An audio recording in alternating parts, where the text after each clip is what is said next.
Imagine the Earth's atmosphere, also known as the ionosphere, as a thick soap bubble. It is a membrane, a natural electrically charged shield around the Earth, protecting all life from deadly solar radiation. We have to have the atmosphere for survival. I don't think we should do anything to damage it. Without the ionosphere, I'd be fried, you'd be fried, all life on Earth would be fried. In 1912, Nikola Tesla, a visionary genius, saw ways to tame the sky, to make the atmosphere glow. He developed alternating current, high-frequency radio technology, and free energy. He experimented with both high and low frequencies and electromagnetic waves. He envisioned altering the weather and creating shields around the Earth to protect us from missiles, and he claimed he knew how to split the Earth in two. In 1985, Bernard Eastlund applied for patents that could make some of these ideas real. Many claim that these patents have become the blueprint for HAARP, High-Frequency Active Auroral Research Program. ARCO originally approached me in 1984 to find a use for the natural gas on the North Slope of Alaska, which they could not sell. To give you a feel for how much gas they asked me to find an application for, it was enough gas to produce all the electricity in the United States for a full year. I originated some ideas for military applications and beneficial civilian applications in which that gas would be converted into electricity and then used to power some gigantic antennas. What does HAARP do? HAARP is a large antenna where we beam radio frequency energy up into the upper atmosphere, and we create on a small scale what the sun normally does. And the reason we're trying to do this is because when you have disturbances in the ionosphere, we can't communicate with our satellites. HAARP began with a congressional insertion in the appropriations bill of fiscal year 1990. In essence, Congress directed the Defense Department to explore the potential for using the auroral regions for improving communications and navigation and surveillance. From there, the assignment came that the Navy and the Air Force were to manage the program. It is people from those two organizations that have worked together for the past 7 years. Applications discussed in the patents included destroying missiles. Communications control and disruption were included. There were some other ideas both to possibly modify weather and finally to lift a portion of the upper atmosphere further out into space where hopefully it would be able to deflect missile trajectories. What we do by beaming up radio frequency up into the ionosphere, that radio frequency, when it hits molecules of atmosphere, it tends to make the subatomic particles inside move faster, and that increases their temperature. So you can bring their temperature up to 1,600 degrees or so, which is normally what the sun does to those particles at that atmosphere. The ionosphere of the Earth has got enormous amount of energy. There are 8,000 thunderstorms going on all over the Earth at any given moment. There are millions of amperes of electricity pouring to the Earth from lightning strikes, and HAARP could create a trigger effect. In 1983, I did radio tomography with 30 watts, looking for oil in the ground. I found 26 oil wells over a 9-state area, and 100% of the time was accurate with just 30 watts of power beaming straight into solid rock. HAARP uses 1 billion watts beamed straight into the ionosphere for experiments. Picture these strings on the piano as layers of the Earth.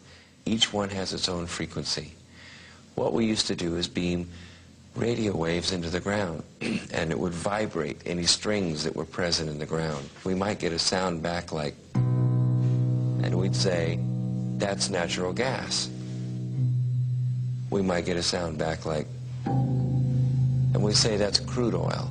We were able to identify each frequency We accomplished this with just 30 watts of radio power. If you do this with 1 billion watts, the vibrations are so violent that the entire piano would shake. In fact, the whole house would shake.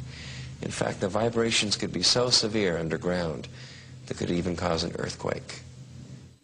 While we feel that HAARP is a unique facility, it's not the only one like it in the world.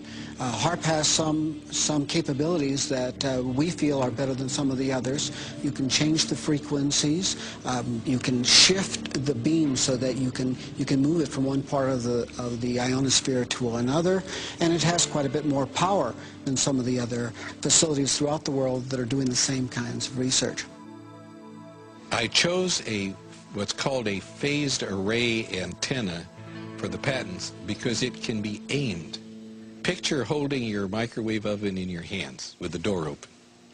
Then you can move it around and send those microwaves different directions. And for these applications where I wanted precise control of where the power was, I felt that was the best type of antenna to use. And that is the kind that HAARP has built. What we can do with an antenna is change the portion of the sky into which we insert the energy. HAARP can create some of the effects that the sun creates that are similar to the aurora borealis. HAARP can paint designs in the sky, if you will. You know, it can take the beam and move it in any pattern that the scientist who's doing the experiment might want to do. What I'm holding in my hands is an electrodeless lamp. In it, I have a low atmosphere gas, somewhat similar to the atmosphere above the Earth. I'm now going to put this in the microwave oven, which will irradiate it with about 1 watt per square centimeter. You know, you put 1 watt out and you've got the fields necessary to break down the air, or whatever happens. And you see all of the motion of the plasma. That's typical of what will happen at high altitude where the ionosphere gets irradiated with these big beams.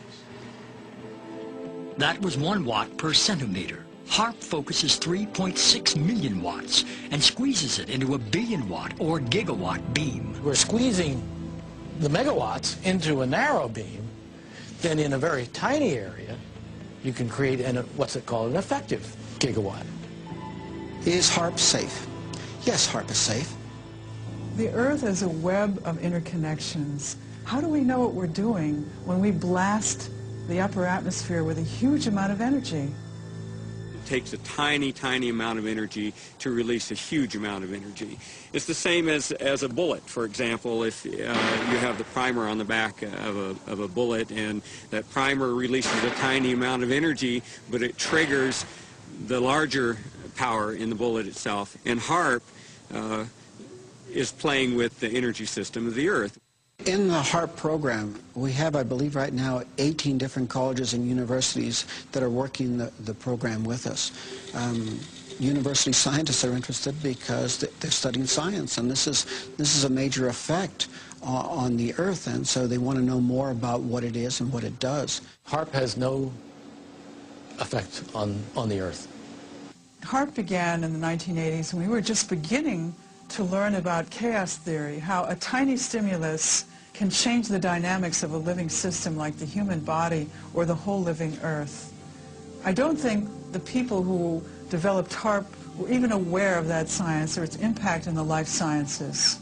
Today, our knowledge is much bigger about how tiny effects can drastically shift the health or well-being of a living thing. It is possible with a big beam to take a part of that upper atmosphere and push it out for it. What they're not paying any attention to is what's happening to the ionosphere while it's being held 80 miles out into space by this high-energy beam. It's heating up. And all of the molecules in that ionosphere region are absorbing energy out of that radio beam. And if they pick the right frequency to push that plume out into space, that energy may discharge back out of the ionosphere, back down the radio beam, and strike the Earth. And it would be about 100 times the energy released out of a thunderbolt. And that's how much energy would be released. in certain applications, the military acknowledges that it can literally lift the ionosphere. And what they say is, it's not a problem, it's a short period of time, yet when you lift the ionosphere up, the lower atmosphere rushes in and fills that void, which changes localized weather patterns. The Los Angeles Times on April 21st, you said that you told the Associated Press that the American government has created weather tampering techniques so that the New World Order will be able to starve millions of Americans and to control the rest. Could you explain what you were trying to say? Well, what I was trying to say is exactly what I said. There is weather control techniques. We have a complete package on that, which I did not bring, but I certainly will see to it that it is brought in for the record. Number one, the entire patents on the equipment. Number two, Senator Claiborne Pell's complete statement and story of his own that not only does it exist, but that we even utilize it as far back as the Vietnam War. You might want to touch base with Senator Pell.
And I beheld another beast coming up out of the earth, and he had 2 horns like a lamb, and he spake as a dragon.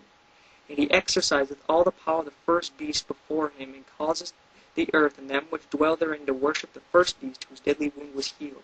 And he doeth great wonders, so that he maketh fire come down from heaven on the earth in the sight of men, and deceiveth them that dwell on the earth by the means of those miracles which he had power to do in the sight of the beast, saying to them that dwell on the earth that they should make an image to the beast which had the wound by a sword and did live.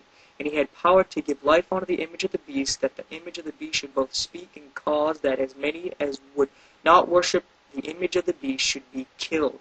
And this second beast of Revelation chapter 13 is none other than the United States of America.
My name is Benjamin Fulford. I used to be the Asia Pacific Bureau Chief for Forbes magazine. My involvement with the secret government started this spring when I interviewed former Finance Minister Heizo Takenaka. Dragon's Den.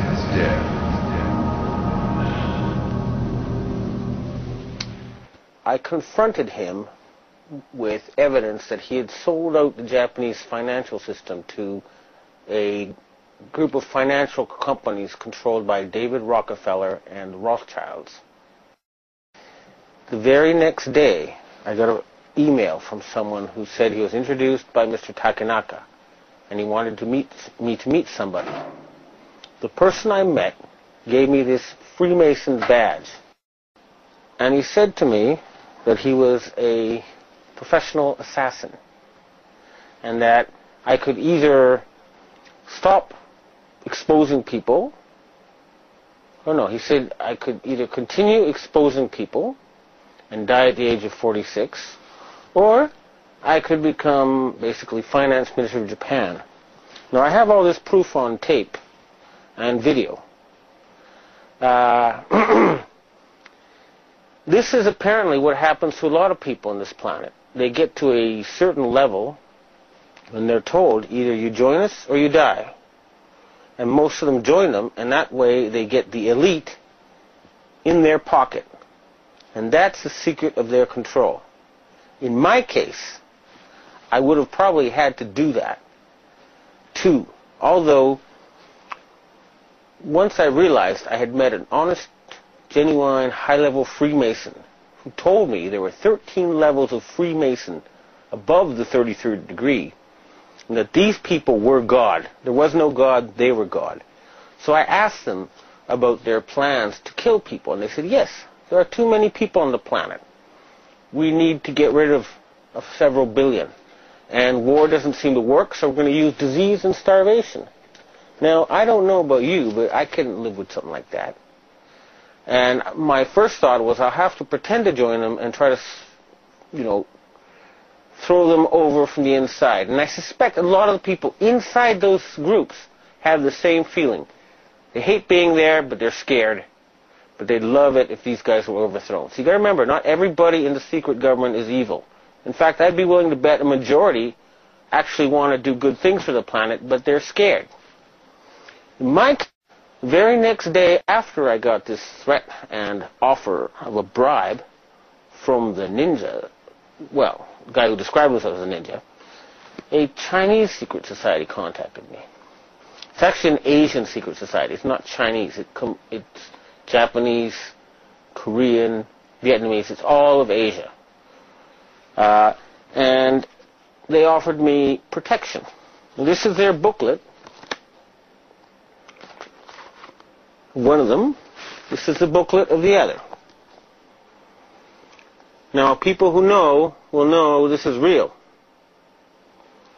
They have 6 million members. More, actually.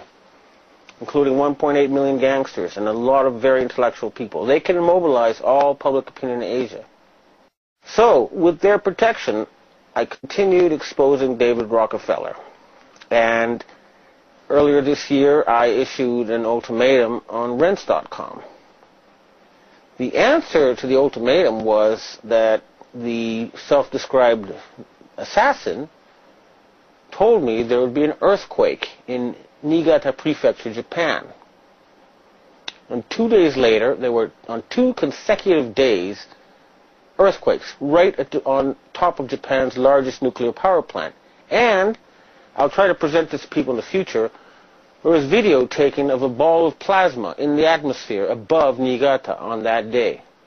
His answer was to hit a nuclear power plant with an earthquake machine and kill innocent people.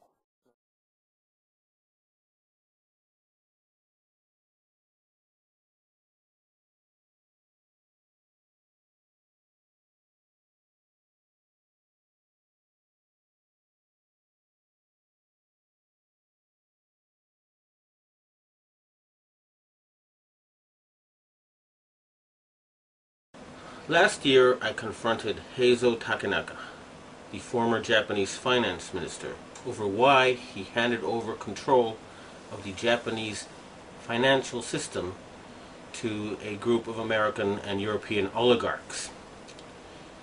He and his envoy told me that it was because Japan had been threatened by an earthquake machine. I did not believe it at the time. However, when I started exposing some of their doings, I was told by the Japanese security police that because of what I had said on places like Rents.com, that Niigata City was going to be hit by an earthquake.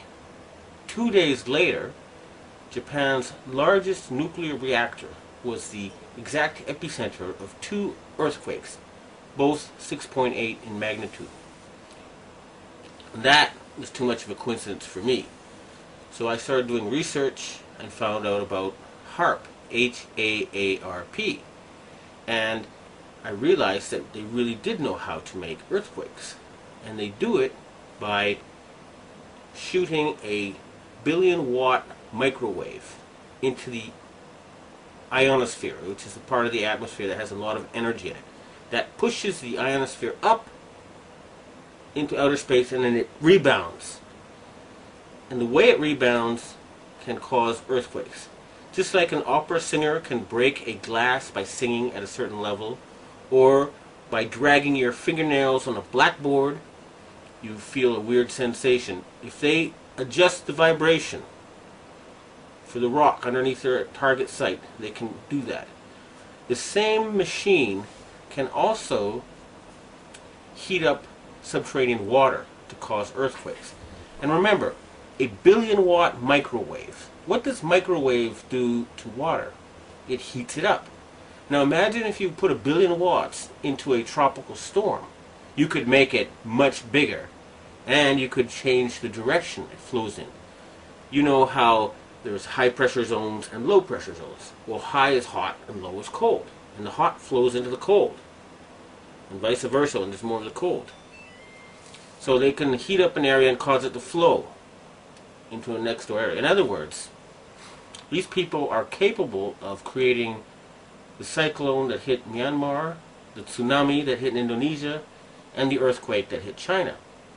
Now, after the earthquakes hit Niigata, a member of the Inagawa crime family, which is based in around the U.S. Yokosuka Air Base, and members of the Inagawa family have told me that their big boss is George Bush Sr. In other words, they work for Skull and Bones. And they invited me to a so-called UFO gathering where they showed me the video of this blob.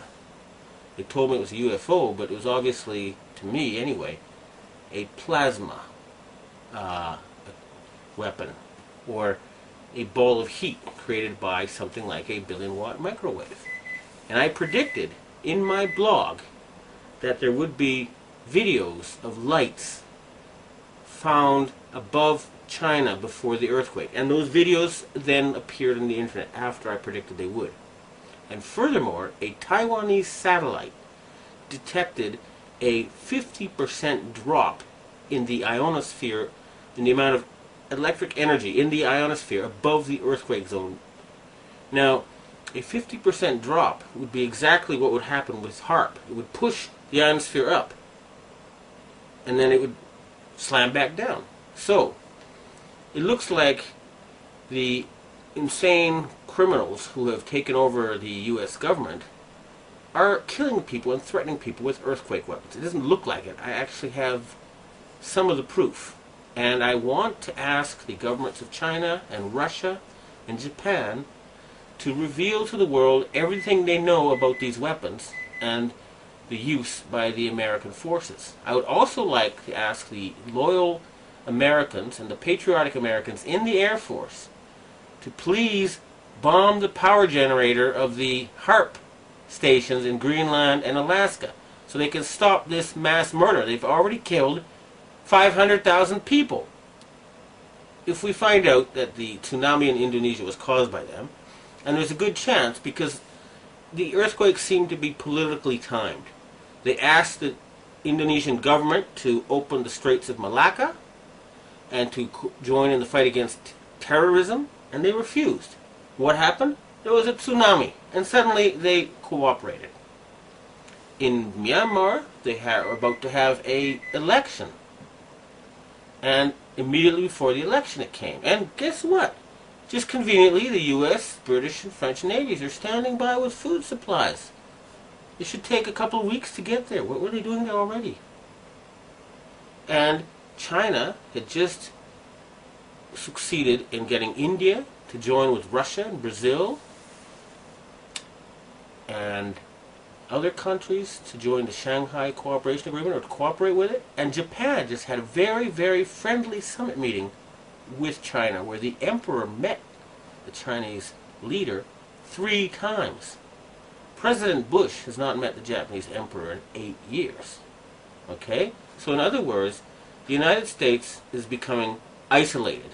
And instead of being the policeman of the world, they have become the criminal of the world, the gangster of the world, the bully of the world. They have been taken over by madmen. And they have to be stopped. But we must not give them any excuse to convince the Western public to support a World War III. That's what they want, and they're not going to get it.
Attention everyone, this is an emergency broadcast. The unpleasant noise you are about to hear coming from your radio is not a mistake. Please do not turn off your radio, but turn up the volume on your receiver as high as it can go, so that you can make the sound we broadcast as loud as possible.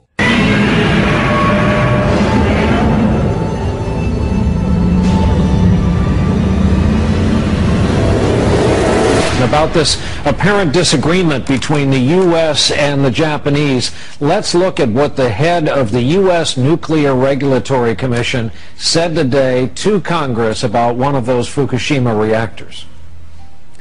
We believe that secondary containment has been destroyed, and there is no water in the spent fuel pool. And we believe that radiation levels are extremely high. In other words, the Americans saying that it's worse than Japanese officials have let on. All of this leads us to our chief environmental affairs correspondent, Ann Thompson. Ann, we thought something was up when the Americans wanted their people further away from it than the Japanese standard earlier today. What's behind this apparent disagreement? Well, Brian, it's a crisis in the confidence of the information they are getting from the Japanese government. In fact, tonight, Tokyo Electric Power Company is denying that spent fuel pool is indeed dry.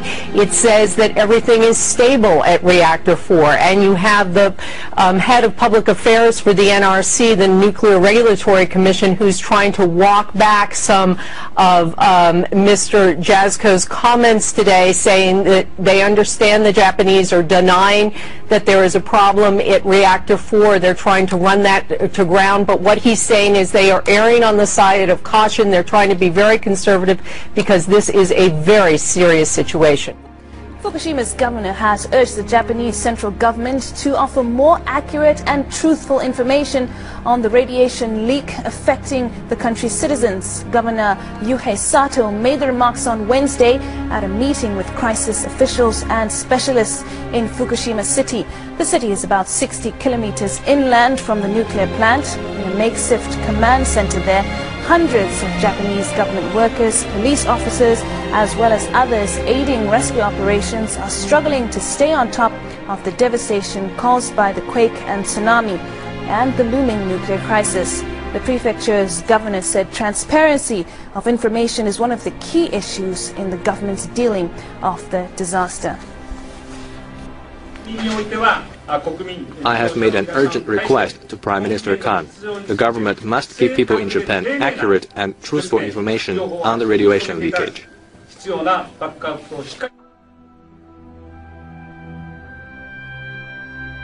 Japan's Prime Minister has addressed the nation as fears intensify about a possible nuclear meltdown at a power plant struck by last Friday's catastrophic earthquake and tsunami. The company running the Fukushima nuclear power plant has admitted meltdown is a possibility following 2 fresh explosions at the complex, and there are also fears of radioactive leakage with reports of damage to the structure protecting the reactor. And now we can go live to Japan, and our correspondent Ivor Bennett is there for us. Hello there, Ivor. So radiation levels have risen both inside and outside the plant. How bad is the situation, and what's the risk of nuclear disaster now, and what's being done to try and prevent it? The situation now is very critical indeed. There's a very realistic threat of a nuclear meltdown now. That's according to the Prime Minister Naoto Kan. He's just come out and addressed the nation, warning people to stay indoors if they haven't been evacuated already. This follows 2 explosions this morning. The last one is the last previously intact reactors. The second one, actually, one reactor that wasn't even turned on. It had been shut down at the time of the earthquake, and we now could be on the verge of a major nuclear catastrophe. We know radiation has leaked there have been serious radiation leaks at both reactors. The radiation levels are 400 maximum level that's normally absorbed in 1 year. Previously, after the first explosion this morning, those levels were at 8 times. So just in the last few moments, they've shot up. And it is a very critical situation indeed. And this is the first time, actually, that the Tokyo Electric Power Company and the Prime Minister have come out to say that we could be on the verge of a catastrophe here. And there is major very realistic possibility of meltdown. So this is very significant indeed, and the situation is critical.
In the secret, ladies and gentlemen, they are at least, very bare minimum, 50 to 100 years ahead, beyond what you can even imagine.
Trembling, and the rocks are falling down in Sumner, just outside Christchurch. This giant rock has just fallen on the RSA building, and you can see it's crushed the building there, and the cars.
Hi, and you're now with the Forerunner Chronicles. All right, everybody, so if you haven't been watching closely the whole situation that is currently unfolding in Japan, I'm talking about the whole catastrophic nature of the meltdown at Fukushima.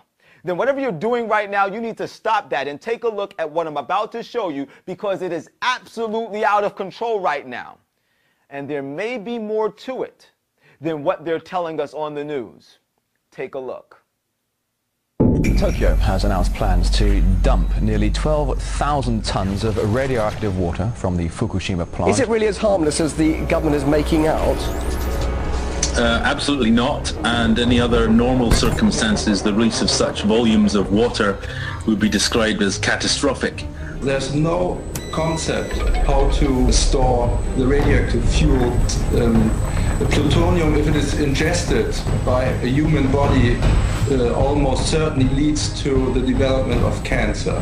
Plutonium is a very, very dangerous and harmful substance which will radiate for many, many, many thousands of years. Unsuccessfully trying to restore the cooling system at the facility in what is now the worst atomic crisis since Chernobyl. The plutonium, if it is ingested by a human body, almost certainly leads to the development of cancer. Ladies and gentlemen, what I've just shown you is simply a brief synopsis of the horrific horror show that is currently gripping the hearts of every resident that lives within Japan at this time. And now with them dumping tens of thousands of tons of radioactive matter, highly radioactive matter, into the Pacific Ocean, this situation is no longer one that is solely isolated to Japan alone. This situation is getting ready to impact the lives of tens of millions of individuals all throughout the world. People are getting ready to come down with unexplainable, incurable health conditions, and it will be unbeknownst to themselves how this whole thing has come upon them. One day, their health was good. 3 days later, they're laid up in the hospital suffering from some deadly illness, and they will be oblivious as to how their health went south. And the reason why they'll be oblivious is because currently these individuals have been duped into listening to the peace and safety insidious rhetoric of the politicians and the scientists that are coming on the television set day in and day out, feeding us the same thing. There's nothing to worry about. This won't affect the environment. This won't affect your health. How can we listen to such lies and deception, such nonsense as this? Ladies and gentlemen, life can change in a moment's notice. Just look at what is happening in Japan at this time. This is a first world country we're talking about. One day, they're on the top of the pile. The very next day, they are scrambling feverishly, seeking for a means to stabilize their society, all without warning. But does this mean that the whole situation that is now underway in Japan was not planned? Is it possible that the tsunami that hit Japan, causing catastrophic damage to the Fukushima nuclear plant, was something that was engineered and brought about by a device called HAARP? If you're not familiar with what HAARP is, HAARP, High Frequency Active Auroral Research Program. It is a field of antennas on the ground in southeastern Alaska, so linked together as to work as one giant antenna. It's 360 antennas. Each can generate 10,000 watts, 3.6 million watts collectively. The largest legal AM radio station in the U.S. is only 50,000 watts. But they're not broadcasting out. They're broadcasting up. When HAARP is fired up, all those antennas shoot powerful radio waves into the ionosphere, the uppermost part of the atmosphere. They literally heat it. They create irregularities that allow the ionosphere to bounce powerful radio signals back to Earth. And when that high-powered beam returns back down to Earth, it not only has the ability to change the weather, and if you thought you didn't hear me right, you heard me right. HAARP has the ability to control the weather. But that high-powered beam that is shot up into the ionosphere by this mechanism also has the power to cause earthquakes. And earthquakes, we know, are the cause behind tsunamis. Now, when this beam is fired off from HAARP, it causes these erratic, radical patterns in the clouds of the sky, like the following images that I'm showing on the screen at this time.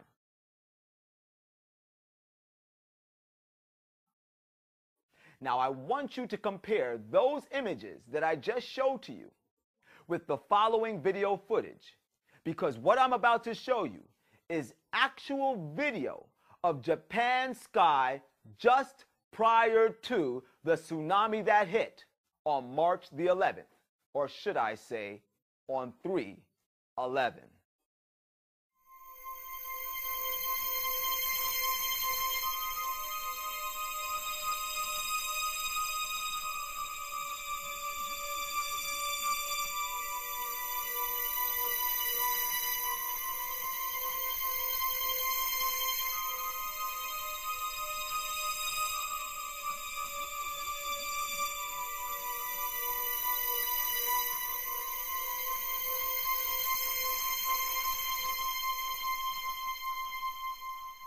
Now, after observing that video footage, it's pretty clear to see that the abnormal cloud patterns that were present in the skies above Japan just prior to the tsunami that hit on March the 11th are exactly the same as the peculiar cloud patterns that are produced by the powerful antennas of HAARP. But if that's true, could it also possibly be true that the government of the United States of America is responsible for creating the massive cataclysmic tsunami that hit the shores of Japan, bringing absolute destruction to everything in its path and turning their reality into a living nightmare? Could something like that be possible? How could the government of the United States of America be responsible for perpetrating such a heinous criminal act as this against Japan? I mean, before we start accusing people, there has to be seen a very clear-cut motive as to why this type of evasive action would be carried out. Some extremely clear-cut motives. Do you think it's possible that the government of the United States of America is familiar with the fact that Iran's biggest export is oil? Oil makes up 96% of Iran's exports. And out of that 96% of Iranian oil that is exported, Japan is responsible for purchasing 12% of that Iranian oil at a whopping $12.7 billion. And those are the old statistics from the year 2007, making Japan one of the largest, if not the largest, importer of Iranian oil. And you know, it takes billions of dollars to develop a feasible nuclear program, a feasible Iranian nuclear program, which the government of the United States of America is dead serious about bringing to an abrupt stop. Do you think our government is familiar with this information that I have just shared with you? Or how about this information?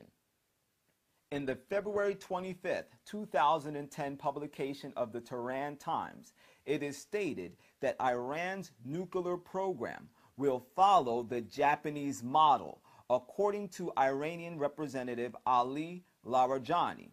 Then, in another notable publication, Japan Today, in June 2010, the Iranian Vice President Ali Akbar Salih is stated as saying that Iran expects Japan to fulfill its promise of helping it to build nuclear power plants. He also stated that Tokyo was so keen for nuclear cooperation with Iran, especially in the construction of new power plants, that it asked Iran not to act hastily in signing contracts with other countries. Now, if you take all of that information collectively, we have more than a substantial reason as to why the United States of America would want to perpetrate such a heinous criminal act against Japan. But that's just me pulling a wild card out of my deck. It might not mean anything whatsoever. But speaking of cards, are you familiar with the Illuminati card game?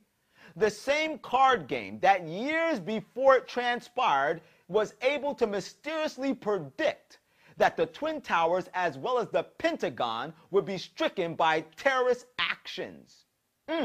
Uncanny, don't you think? Well, in that same card game, there's an interesting card called Combined Disasters. And on this card called Combined Disasters, we see people dressed in what seems to be traditional Japanese garb. And then in the background, we see a clock tower. A clock tower that bears an uncanny resemblance to the Waco clock tower located in Giza of Tokyo. And if that's just not uncanny enough for you, look at the hands on the clock. The little hand is just about on the number 3. And the big hand is smack dab on the number 11. 311. Ladies and gentlemen, what you choose to do with the information that I have just shared with you, however you choose to react to all of this information, I leave that solely up to your discretion. But one thing is certain. In the Bible, in the book of Isaiah, chapter 24, starting at verse 4, we are told, "The earth languisheth and fadeth away. The world languisheth and fadeth away. The haughty people of the earth do languish. The earth is defiled under the inhabitants thereof, for they have transgressed the law, changed the ordinance, and broken the everlasting covenant." Everybody knows that the world as we now know it is rapidly fading away. Everybody has now seen a haughty people, a proud nation, a first world country, Japan, brought to its knees without a moment's notice.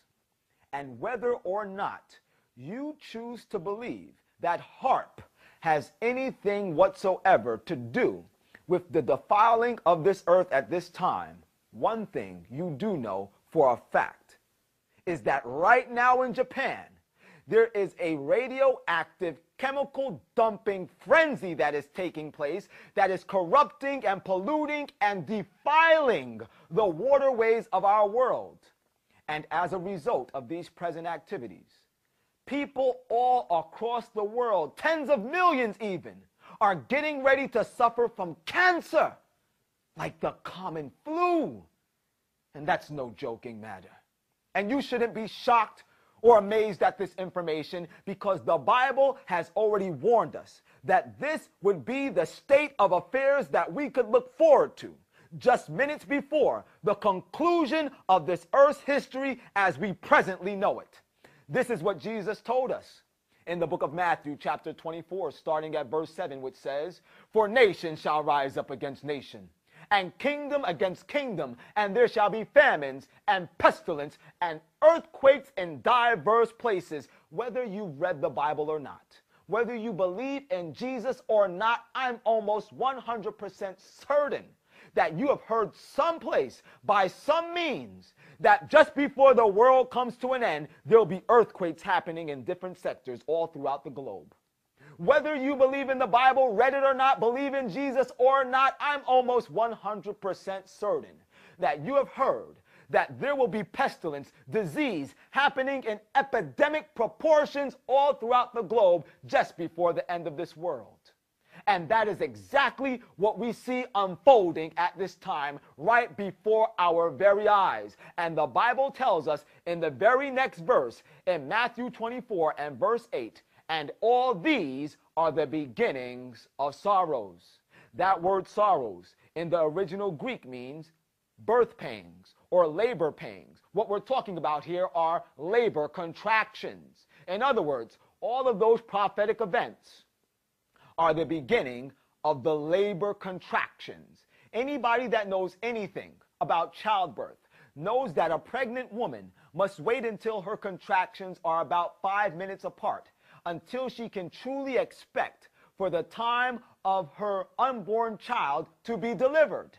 And Jesus has given us this astounding object lesson from human nature to superimpose it on these prophetic events, that we might have a guide to help us know as to when the time of the deliverance of God's people is near at hand. When we see these prophetic events, like earthquakes and pestilence, happening rapidly one behind the other, we may know for a surety that the time of the appearance of Jesus Christ for him to deliver his people is at hand. And ladies and gentlemen, we are going to need Jesus to deliver us. Why? The Bible tells us in the very next verse why we're going to need deliverance, in Matthew chapter 24 and verse 9, which says, "And then shall they deliver you up to be afflicted, and they shall kill you, and ye shall be hated of all nations for my name's sake." It never says here, Jesus never says there, "And then shall I rapture you out of the world so that you experience no suffering, so that you don't have to go through the tribulation." The Bible doesn't say that because Jesus never said that. What Jesus said, who has all truth, who is our master and our king, what he said is that then shall ye be afflicted, then shall they kill you, then shall ye be hated of all nations for my name's sake, because by faith you are walking in obedience to all of my commandments. That's what's going to happen. And in that time of tribulation, Jesus will come to deliver his people. But are you preparing so that Jesus can deliver you from that time? Only those who are grabbing hold of the power of the Spirit of God to separate from their sins and to live a life of righteousness, a life that reflects the beauty of Jesus Christ, will be prepared for that time. But the majority of us, we're not preparing. We're not even thinking about preparation. Most of us won't even begin to think of the thought of preparation until calamity, like a ferocious monster, comes kicking into our bedroom and pushing us off of our mattresses of self-deception so that we wake up. Are you going to wake up? In this time of preparation, what are you going to do? You know what most people are doing? The Bible tells us in the book of Isaiah chapter 23, starting at verse 12, which says, "And in that day the Lord God of hosts called for weeping and mourning, for baldness of head and girding of sackcloth, and behold, slaying of oxen, killing of sheep, eating of flesh and drinking of wine. Let us eat and drink, for tomorrow we die." Do you know what God was telling us in those two scriptures? What he was saying here is that in the time in which he himself is calling for humanity to repent from our sins, to turn away from our adultery, to turn away from our fornication, to give up our lying, our stealing, our cheating, to give up our homosexuality, to give up our masturbation, our drug abuse, our alcohol abuse, to give up our gossiping, to turn away from every hereditary and cultivated tendency to sin, to repent from these evils. In that time, instead of doing this, most people are saying, "Let us eat and drink, for tomorrow we die. Let's live a prosperous lifestyle. We need to be happy in this world. We got to occupy until he comes, you know. Let's get bigger houses, more fancy cars. Let's get a bigger screen TV than the big screen, flat screen TV that's already on my big wall, so that I can have a bigger casket to die in." That's what people are doing right now. Let us eat and drink, for tomorrow we die. That's right, we're all going to die one day if Jesus doesn't save us before then. But ladies and gentlemen, death is not going to save you from the judgment. The Bible clearly tells us in the book of Hebrews, chapter 9, starting at verse 27, "As it is appointed unto man once to die, but after this the judgment. So Christ was once offered to bear the sins of many, and unto them that look for him shall he appear the second time without sin unto salvation." Yes, we all must die, but after that we all must stand in the judgment of God. Whether living or dead, we will all face the judgment of God. When your name comes up in judgment, how will you stand? Will you be given the crown of life? Or will you have to experience the destruction of eternal fire? The choice is yours, you know. Ladies and gentlemen, this is a serious situation. Are you truly looking for the second coming of Jesus Christ? Do you truly desire to be saved out of this perverse world? Well, the Bible tells us in 1 John chapter 3 and verse 3, and every man that hath this hope in himself purifieth himself, even as he is pure. Are you seeking to surrender your heart to God so that he can purify you, so that you can be pure just like him? This is why Jesus came, to save us not from some of our sin, but from all of our sin. That's what the Bible tells us in 1 John 1 and verse 29. And the next day John seeth Jesus coming unto him and saith, Behold the Lamb of God, which taketh away the sin of the world. Jesus wants to cleanse you of your sin. He died so that you might experience his eternal life. He doesn't want to spend eternity without you. If you lose out on eternity, it's because it's your personal decision. Ladies and gentlemen, it is time to prepare now, because very soon they're getting ready to play this card out of their deck. And when they play that card, the Bible tells us in Revelation 13 and verse 8, and all that dwell upon the earth shall worship the beast, whose names are not written in the book of life of the Lamb slain from the foundation of the world. If you have not separated from your sins through faith in the cleansing power of the life of Jesus Christ, you will worship, you will pay homage, you will bow down to the beast, and you will receive his mark. The choice is yours. This is the Forerunner. And as always, whether you like it or not, the truth is the truth.